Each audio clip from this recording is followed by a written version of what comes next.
Hello hi ನಮಸ್ಕಾರ, welcome to food media traveller. ನಾನು ಶರತ್ ಕುಮಾರ್.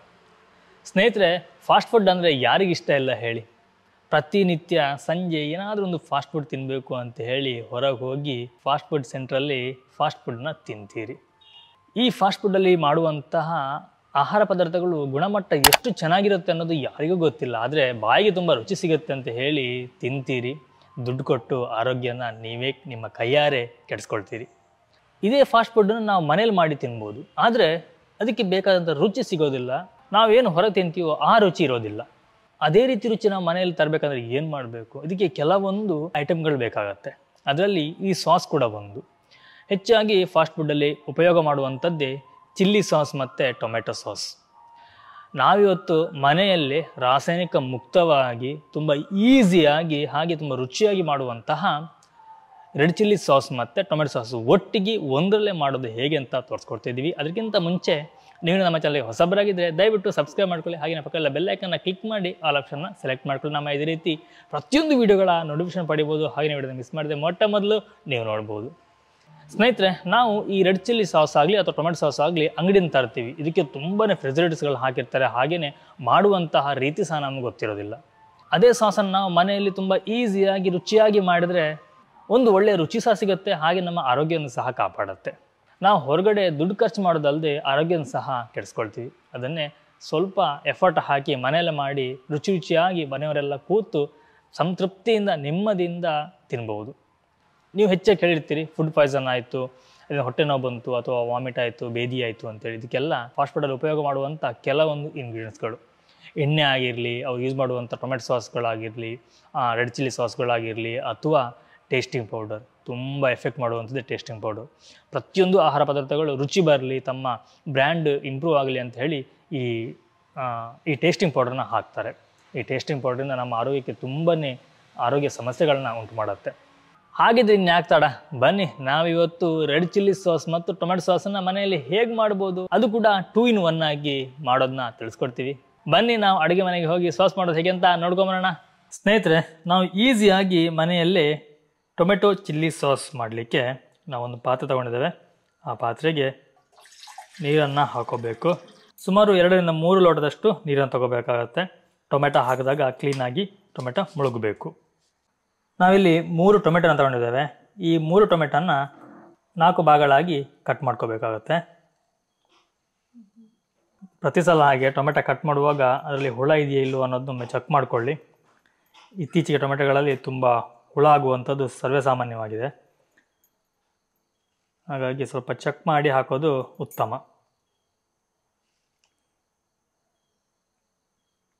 ನಾವು ಆವಾಗಲೇ ನೀರಿಟ್ಟಿದ್ವಲ್ಲ, ಅದಕ್ಕೆ ಸುಮಾರು 7 ರಿಂದ 8 ಬ್ಯಾಡಗಿ ಮೆಣಸನ್ನು ಹಾಕೊಳ್ತಿದ್ದೇವೆ.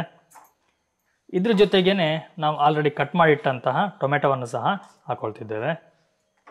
ಇದಕ್ಕೆ ನಾವು 2 ಟೀ ಸ್ಪೂನ್ ಅಷ್ಟು ಕೊತ್ತಂಬರಿ, ಹಾಗೆಯೇ ಒಂದು 20 ಕಾಳು ಮೆಣಸನ್ನು ಹಾಕೊಳ್ತಿದ್ದೇವೆ.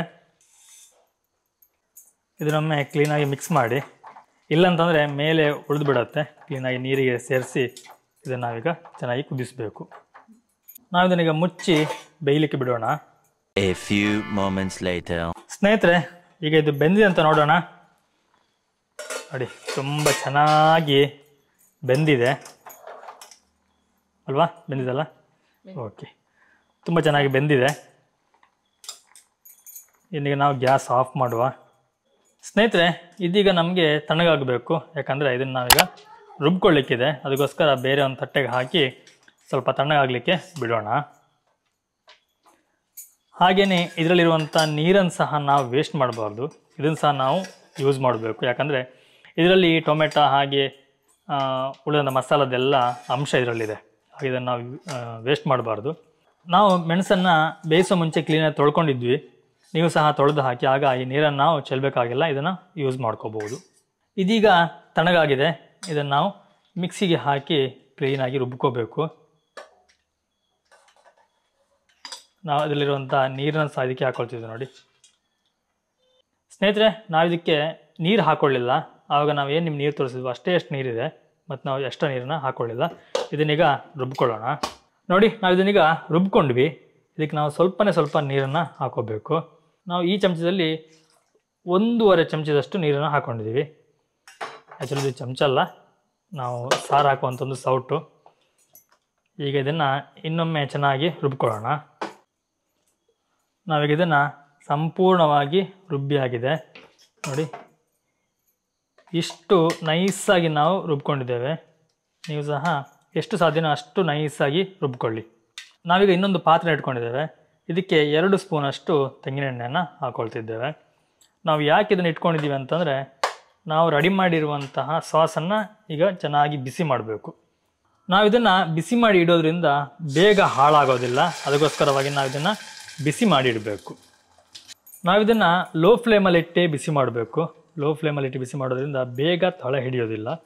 ಹಾಗೆಯೇ ಅದರ ಘಮ ಸಹ ಬೇಗ ಹೋಗೋದಿಲ್ಲ, ಚೆನ್ನಾಗಿರುತ್ತೆ ಘಮ ಕೂಡ. ನಾವಿಲ್ಲಿ ಮಿಕ್ಸಿ ಜಾರ್ನ ಕ್ಲೀನ್ ಮಾಡಬೇಕಲ್ಲ, ಅದಕ್ಕೋಸ್ಕರ ಸ್ವಲ್ಪ ನೀರು ಹಾಕಿ ತೊಳೆದು ಈ ಸಾಸಿಗೆ ಹಾಕೊಳ್ತಿದ್ದೇವೆ. ನೀರನ್ನೇ ಹೆಚ್ಚು ಹಾಕ್ಲಿಕ್ಕೆ ಹೋಗಬೇಡಿ, ಸ್ವಲ್ಪ ನೀರು ಸಾಕು. ನಾವಿದಕ್ಕೆ ಒಂದಿಷ್ಟು ಬೆಲ್ಲವನ್ನು ಹಾಕೊಳ್ತಿದ್ದೇವೆ. ಸೌಟನ್ನ ತಿರುಗಿಸೋದು ನಿಲ್ಲಿಸಬಾರ್ದು, ಸೌಟನ್ನ ಹಾಕ್ತಾ ಇರಬೇಕು, ಇಲ್ಲಾಂದರೆ ಅಡಿ ಹಿಡಿಯುತ್ತೆ. ಹಾಗೆಯೇ ಒಂದಿಷ್ಟು ಉಪ್ಪನ್ನು ಹಾಕೊಳ್ತಿದ್ದೇವೆ. ಒಂದು 4-5 ಕಾಳಷ್ಟು. ನಾವಿಲ್ಲಿ ಕಲ್ಲುಪ್ಪು ತೊಗೊಂಡಿದ್ದೇವೆ. ಕಲ್ಲುಪ್ಪಿದ್ರೆ ಕಲ್ಲುಪ್ಪು ಹಾಕಿ, ಇಲ್ಲಾಂದರೆ ಹುಡಿ ಉಪ್ಪನ್ನ ಯೂಸ್ ಮಾಡಿ. ಆದಷ್ಟು ಕಲ್ಲುಪ್ಪನ್ನ ಯೂಸ್ ಮಾಡೋದು ತುಂಬ ಒಳ್ಳೆಯದು. A few moments later. ನೋಡಿ, ಇಷ್ಟಾದರೆ ಸಾಕು. ದಪ್ಪ ಸಹ ಬಂತು, ನಿಮಗೆ ಗೊತ್ತಾಗುತ್ತೆ. ದಪ್ಪನೂ ಬರುತ್ತೆ, ಹಾಗೆಯೇ ಸ್ಮೆಲ್ ತುಂಬ ಚೆನ್ನಾಗಿ ಬರುತ್ತೆ. ಇಷ್ಟಾದರೆ ಸಾಕು. ನಾವಿನ್ನು ಗ್ಯಾಸ್ ಆಫ್ ಮಾಡಿ ಬಿಡೋಣ. ಇದನ್ನು ನಾವಿನ್ನೀಗ ತಣ್ಣಗಾಗಲಿ ಬಿಡೋಣ. ತಣ್ಣಗಾದ ನಂತರ ಒಂದು ಸ್ಟೀಲ್ ಕಂಟೈನರು ಅಥವಾ ಗಾಜಿನ ಕಂಟೈನರ್ಗೆ ಹಾಕಿ ನೀವು ಇದನ್ನ ಸ್ಟೋರ್ ಮಾಡಿಡ್ಬೋದು. ಸ್ನೇಹಿತರೆ, ನಾವೀಗ ಮಾಡಿರೋಂಥ ಸಾಸನ್ನ ಯಾವ ರೀತಿ ಯೂಸ್ ಮಾಡೋದು ನೋಡಿ. ನಾವು ಆಲ್ರೆಡಿ ಗೋಬಿಯನ್ನು ಮಾಡ್ತಾಯಿದ್ವಿ. ನಿಮ್ಮನ್ನ ಇಲ್ಲಿ ಗೋಬಿ ರೆಸಿಪಿ ತೋರಿಸ್ತಾ ಇಲ್ಲ, ಜಸ್ಟು ನಾವೊಂದು 6 ಸ್ಪೂನಷ್ಟು ನಾವು ಮಾಡಿರುವಂತಹ ಸಾಸನ್ನು ಹಾಕ್ಕೊಳ್ತಿದ್ದೇವೆ. ಕಲರ್ ಸಹ ಚೆನ್ನಾಗಿದೆ, ಸ್ಮೆಲ್ ಸಹ ಚೆನ್ನಾಗಿದೆ, ಹಾಗೆಯೇ ಕೆಮಿಕಲ್ ಫ್ರೀ ಸಹ ಆಗಿದೆ. ಇದನ್ನು ಚೆನ್ನಾಗಿ ಮಿಕ್ಸ್ ಮಾಡ್ಕೊಂಡ್ರಾಯ್ತು. ನಾವು ಇದಕ್ಕೀಗ ಆವಾಗಲೇ ಉಳಿದಿರುವಂಥ ನೀರಿತ್ತಲ್ವ, ಟೊಮೆಟೊ ಎಲ್ಲ ಬೇಯಿಸಿದ್ದು, ಅದೇ ನೀರನ್ನು ಇದಕ್ಕೆ ನಾವು ಯೂಸ್ ಮಾಡ್ಕೊಳ್ತಿದ್ದೇವೆ. ನಿಮಗೆ ಈ ಗೋಬಿಯ ಸಂಪೂರ್ಣ ರೆಸಿಪಿ ಬೇಕು ಅಂತಂದರೆ ಕಮೆಂಟಲ್ಲಿ ತಿಳಿಸಿ. ಖಂಡಿತವಾಗಲೂ ಮುಂದಿನ ವಿಡಿಯೋದಲ್ಲಿ ಅದನ್ನು ಮಾಡಿ ತರಿಸುವಂಥ ಪ್ರಯತ್ನವನ್ನು ಮಾಡ್ತೇವೆ.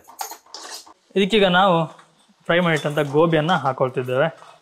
ಇದು ನಮಗೆ ಚೆನ್ನಾಗಿ ಕಲಸಿದ್ರೆ, ಸ್ವಲ್ಪ ಬೆಂದರೆ ನಮ್ಮ ಗೋಬಿ ರೆಡಿ. ಸೌಮ್ಯ ಗೋಬಿನ ತುಂಬ ಚೆನ್ನಾಗಿ ಮಾಡ್ತಾಳೆ. ನಾವು ಏನು ಹೊರಗಡೆ ತಿಂತೀವೋ ಅದಕ್ಕಿಂತ ತುಂಬ ಚೆನ್ನಾಗಿರುತ್ತೆ.